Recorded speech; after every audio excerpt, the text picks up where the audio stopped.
क्या आपने कभी सोचा है कि ऐसा क्यों होता है कि कुछ लोग जिंदगी भर कड़ी मेहनत करते हैं, अच्छी सैलरी कमाते हैं, लेकिन फिर भी आखिरी दिनों में पैसों के लिए तरसते हैं?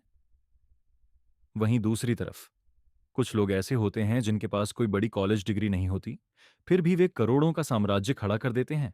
इसका सीधा जवाब है, हमें बचपन में घर पर पैसों के बारे में क्या सिखाया गया। हमारे स्कूल हमें सिर्फ पैसों के लिए काम करना सिखाते हैं, लेकिन वे कभी यह नहीं सिखाते कि पैसों से अपने लिए काम कैसे कराया जाए। अपनी मशहूर किताब रिच डैड पुअर डैड में रॉबर्ट कियोसाकी ने इसे अपने बचपन की कहानी से समझाया है। वे दो पिताओं के साथ बड़े हुए जिन्होंने उन्हें पैसों को लेकर बिल्कुल अलग अलग सलाह दी। उनके गरीब डैड उनके सगे पिता थे, जो बहुत पढ़े लिखे थे, जिनके पास पीएचडी की डिग्री थी और एक बेहतरीन सरकारी नौकरी थी। लेकिन वे जिंदगी भर पैसों के लिए परेशान रहे और कर्ज में डूबे रहे। उनके रिच डैड उनके सबसे अच्छे दोस्त माइक के पिता थे। उन्होंने 8वीं क्लास भी पास नहीं की थी, लेकिन अपनी फाइनेंशियल इंटेलिजेंस, वित्तीय समझ के दम पर वे हवाई के सबसे अमीर इंसानों में से एक बन गए। पुअर डैड कहते थे, पैसों का मोह ही सभी बुराइयों की जड़ है। लेकिन रिच डैड कहते थे, पैसों की कमी ही सभी बुराइयों की जड़ है। चलिए जानते हैं इस किताब के वो 3 सबसे बड़े सबक जो आपके पैसों को देखने के नजरिए को हमेशा के लिए बदल देंगे। पहला सबक बहुत सीधा है। गरीब और मध्यम वर्ग के लोग पैसों के लिए काम करते हैं, लेकिन अमीर लोग पैसों से अपने लिए काम करवाते हैं। जब रॉबर्ट सिर्फ 9 साल के थे, तब उन्होंने और उनके दोस्त माइक ने एक दुकान पर सिर्फ 10 सेंट प्रति घंटे की मजदूरी पर काम करना शुरू किया। जब रॉबर्ट तंग आ गए और उन्होंने सैलरी बढ़ाने की मांग की, तो रिच डैड ने कुछ ऐसा किया जिसकी किसी ने उम्मीद नहीं की थी। उन्होंने उनकी सैलरी बढ़ाकर करने के बजाय जीरो कर दी। उन्होंने लड़कों से मुफ्त में काम कराया। क्यों? ताकि वे उन्हें चूहा दौड़, द राइट रेस से बाहर निकलना सिखा सकें। रिच डैड ने समझाया कि आम इंसान दो भावनाओं के जाल में फंसा रहता है, डर और लालच।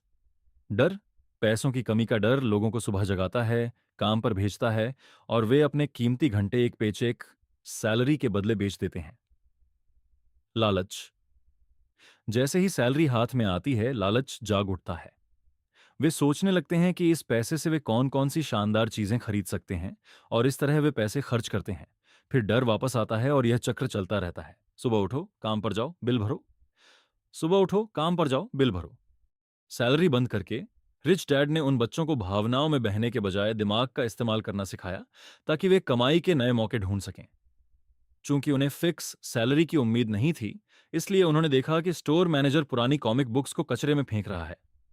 उन्होंने उन कॉमिक्स को इकट्ठा किया, एक लाइब्रेरी खोली, माइक की बहन को काम पर रखा और बिना खुद काम किए हर हफ्ते $9.5 कमाने लगे। वे पैसों के लिए काम नहीं कर रहे थे, बल्कि उनका बिजनेस उनके लिए पैसे कमा रहा था। लेसन 2, एसेट्स और लायबिलिटीज में अंतर। दूसरा सबक पर्सनल फाइनेंस का सबसे जरूरी नियम है। आपको एसेट और लायबिलिटी के बीच का अंतर पता होना चाहिए और हमेशा एसेट्स खरीदने चाहिए। कियोसाकी कहते हैं कि यह मायने नहीं रखता कि आप कितना पैसा कमाते हैं, मायने यह रखता है कि आप कितना पैसा बचाकर रख पाते हैं। कई बड़े एथलीट और लॉटरी जीतने वाले करोड़ों कमाने के बाद भी कुछ सालों में कंगाल हो जाते हैं, क्योंकि उनके पास फाइनेंशियल लिटरेसी, वित्तीय साक्षरता नहीं होती। रिच डैड ने इसे बेहद आसान शब्दों में समझाया था। एसेट, संपत्ति, वह चीज है जो आपकी जेब में पैसा डालती है। लायबिलिटी, दायित्व, वह चीज है जो आपकी जेब से पैसा निकालती है। और यहीं पर कियोसाकी एक ऐसी बात कहते हैं जो बहुत से लोगों को हैरान कर देती है।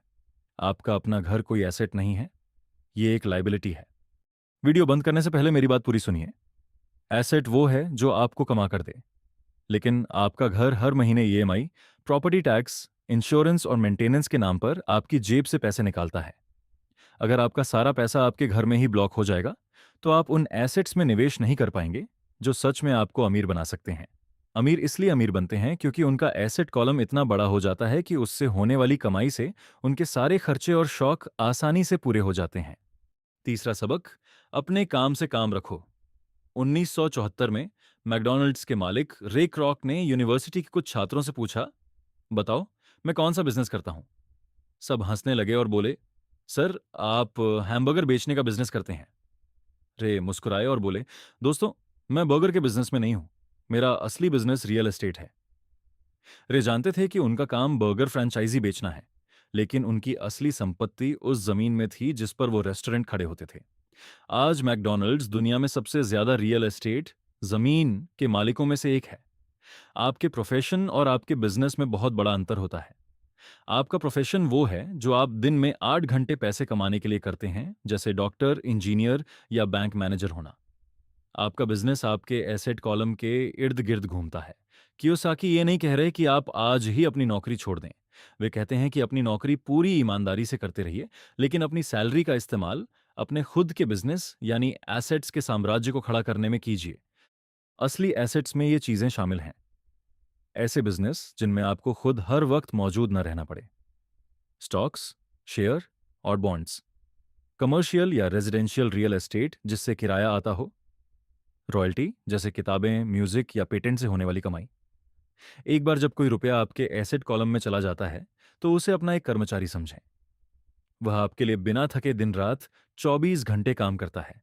कुल मिलाकर रिच डैड पुअर डैड हमें यह सिखाती है कि हम समाज की भेड़ चाल में शामिल होने के बजाय खुद को आईने में देखें और अपने फैसलों पर विचार करें। सिर्फ अमीर दिखने के लिए कर्ज के जाल में मत फंसिए। पैसों के डर का सामना समझदारी से कीजिए, भावनाओं में बहकर नहीं। पैसों के पीछे भागना बंद करिए, अपने एसेट्स को बढ़ाइए और पैसों को अपना गुलाम बनाइए।